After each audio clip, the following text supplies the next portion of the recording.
I think the key thing is to have a package for any business, so that there's not one size fits all. It's not the American cookie cutter approach to saying, you know, do this and everything will be fine.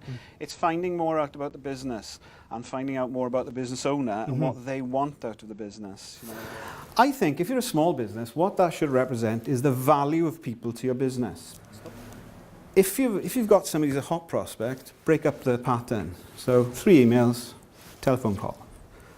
2 emails, letter, postcard, invite to an event.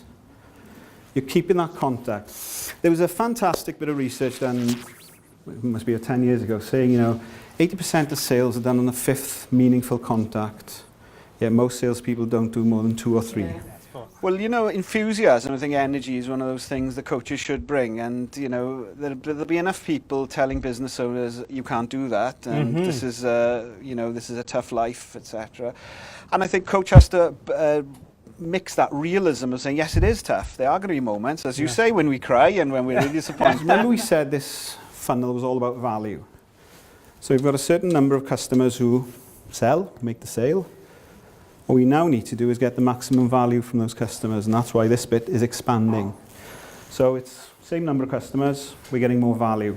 But then you also have to bring that, the energy and the enthusiasm to say, well, but what if you get it right? What if you get it half right? You know, how powerful is that going to be for your business? And it's all to do with having a process. You had a process up to this point, you keep it going, keep contact with the customer, and you're cross-selling, associate products, upselling, the premium products, and you've got the back-end sales, things that, you know, are not literally to do with your service, but other things you could be offering them.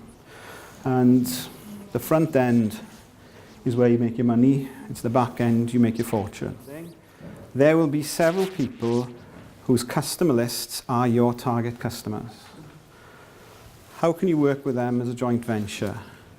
You offering their service, they get offering your customers service as well. That kind of joint venture can be fantastically profitable for both parties, and it has to be fantastically profitable for both parties. What that does is keeps you in mind, but also positions you as an expert in your field. If you're giving useful information, when they think about who am I going to buy this from, there's only one person, there's only one company to look at. So that positioning is important all the way through. Also, each one of these phases multiplies upon the previous one. So if your lead generation, if your top of the funnel is fantastic and you haven't paid attention to the rest of it, you're just leaving money on the table.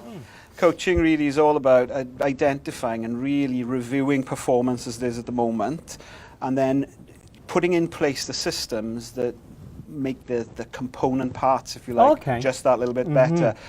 And the key thing is, of course, if each component part is behaving slightly better or performing slightly better, the whole then really can magnify and really. And I take you back to the British cycling, Dave Brailsford. What did he do? He called it the aggregation of marginal gains, the small things you do at each point, and they bring a big result at the end.